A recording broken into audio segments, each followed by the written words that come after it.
As the Father has loved me, so I have loved you. Abide in my love. If you keep my commandments, you will abide in my love, just as I have kept my Father's commandments and abide in his love. I've said these things to you so that my joy may be in you, and that your joy may be complete. This is my commandment, that you love one another as I have loved you. No one has greater love than this, to lay down one's life for one's friends. You are my friends if you do what I command you. I do not call you servants any longer, because the servant does not know what the master's doing, but I have called you friends, because I have made known to you everything that I have heard from my Father. You did not choose me, I chose you. And I appointed you to go and bear fruit, fruit that will last, so that the Father will give you whatever you ask him in my name. I'm giving you these commands so that you may love one another. The grass withers and the flower fades, but the word of the Lord lives forever. This is the word of the Lord. Thanks be to God.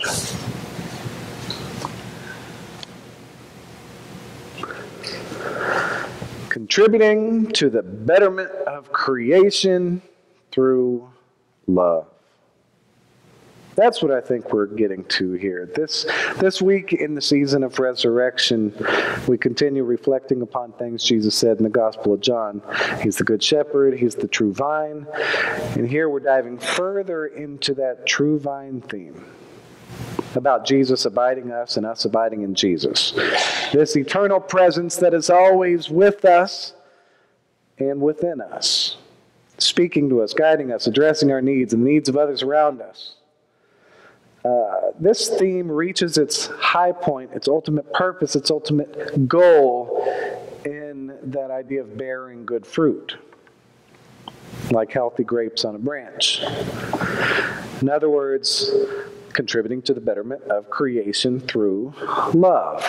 But the thing about this passage, it takes it even the next step. It's not only about the here and now. It's not only an immediate thing. It's not only going to impact the person you see right in front of you at that very moment. Now, if you're familiar at all with fruit, you probably know that it doesn't last very long. Now, I like bananas. All right. I like bananas a lot. And when we get bananas from the store, we usually look for some bananas that have green on them, right? Because even though it's not the best time to eat banana, because it's harder to peel, and then once you peel it, it's harder on the inside. It's just not as tasty as it's going to be in a couple days. Then, though, in a couple days, the banana is yellow. They look great. They peel great. They're softer, more tasty. They're just right. Then after a few more days, though, those bananas start turning dark, like they've been getting beaten up and abused. They become harder to peel again, this time not because they're too hard, this time because they're too soft. And then once you do get them open, they're starting to look discolored, and they're just way too mushy, taste kind of gross. Now, if you're going to eat a piece of fruit, like a banana, you want it within that small window of a few days when it's just right, when it's really good. Now, as Jesus carries on with part 2 from the passage from last week, he carries on about abiding. God abiding in him, Jesus abiding in us abiding in him in return. And then in this part of the passage, Jesus makes it crystal clear. He drives home that point, that this abiding business that he's talking about is all about love. As God has loved me, I have loved you. So abide in my love. Make this divine love a deep and significant part of who you are. Love from the depths of your soul as you are loved, to the depths of your soul. Then he breaks out that great commandment, love one another as I have loved you. All this business about the vine and the fruit, that fruit is what your love produces. What you are on this earth to produce. It's the stuff that comes from love. Yet, another thing he makes very clear in this part of the passage is that fruit that you produce, it's not just for here and now. It's not just for that small window of a couple days.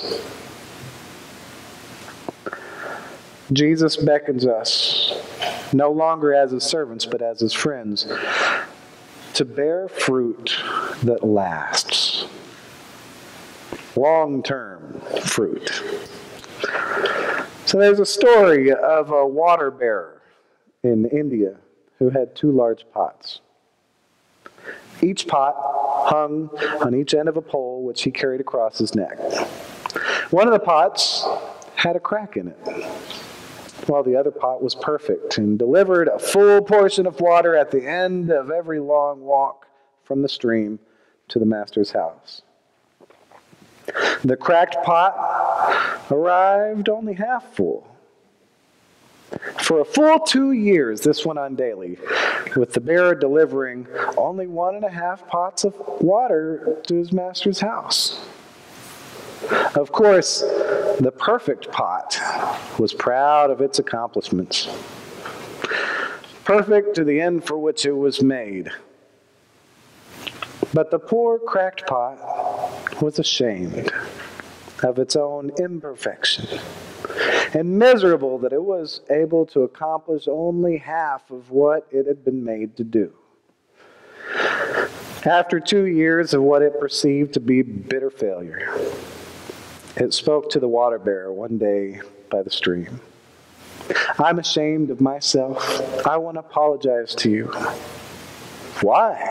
Asked the water bearer. What are you ashamed for? I have been able for these past 2 years to deliver only half my load because this crack in my side causes water to leak out all the way back to your master's house. Because of my flaws, you have to do all this work and you don't get full value from your efforts, the pot said. Well, the water bearer felt sorry for the old cracked pot, and in his compassion, he said, as we return to the master's house, I want you to notice the beautiful flowers along the path. So indeed, as they went up the hill, the old cracked pot took notice, the sun warming some beautiful wild flowers on the side of the path. And this cheered it up some. But then, at the end of the trail, it still felt bad because it had leaked out half its load. So again, the pot apologized to the bearer for this failure.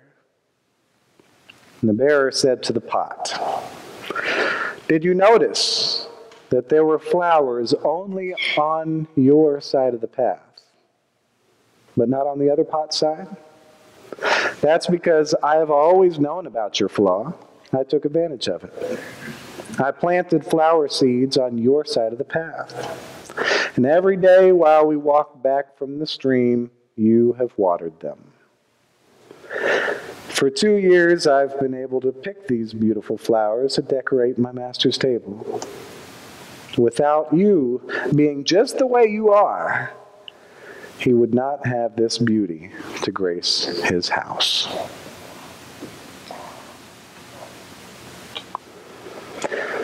You know, we are perfect for the end for which we were made. Even those of us with the biggest cracks, blemishes, and imperfections. As a worker, the water bearer loved his boss, brought beauty and life made possible through the cracked pot into his boss's house. The water bearer loved each of those pots equally. And through that love, he helped both of these pots reach their full potential. And specifically for the pot with the big old crack in it, his love for that pot, through his love for that pot, he helped it contribute to bringing more beauty and life into this world. And then through doing that, that pot itself found itself feeling better, more confident, and filled with newfound purpose. And best of all, it watered and helped bring into this world something that would never had a chance to live at all, had it not been for love. Through love, we produce the end for which we were made. In love, there is the power of life for everybody.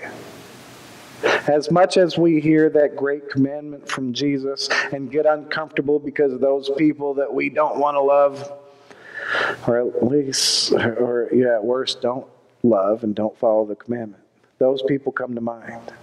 So it gets uncomfortable for us. It can feel like a burden to have to love, which is precisely why the author of 1 John reminds us that God's commandments are in no way an actual burden. We don't love our neighbors because we're fond of them. That's too easy. Pretty much anybody and everybody can do that. As children of God, what is most special about us is our love. Because we are loved in the first place by God, what's most beautiful about us is our love for even the most ugly, insufficient, cracked pots in this world. Because love is from God, and love contains the power to conquer death. Love has the power to bring forth life out of the ashes. Fruit that lasts, fruit that is passed down to the next person, fruit that is passed down to the next generation. That's the kind of fruit that comes from love. This is how we contribute to the long-term betterment of creation. Not the short time, not just the here and now, but the long-term betterment of creation. This is how we make the world a better place, is through love. This is what comes from understanding and peace in light of the resurrection. It's love. This is what we do now and what we leave behind in the world to continue becoming more beautiful and sprouting new life. It's love. Unconditional love. So as God's children, let us love one another as God loves us. And may the world be blessed for generations to come. Amen.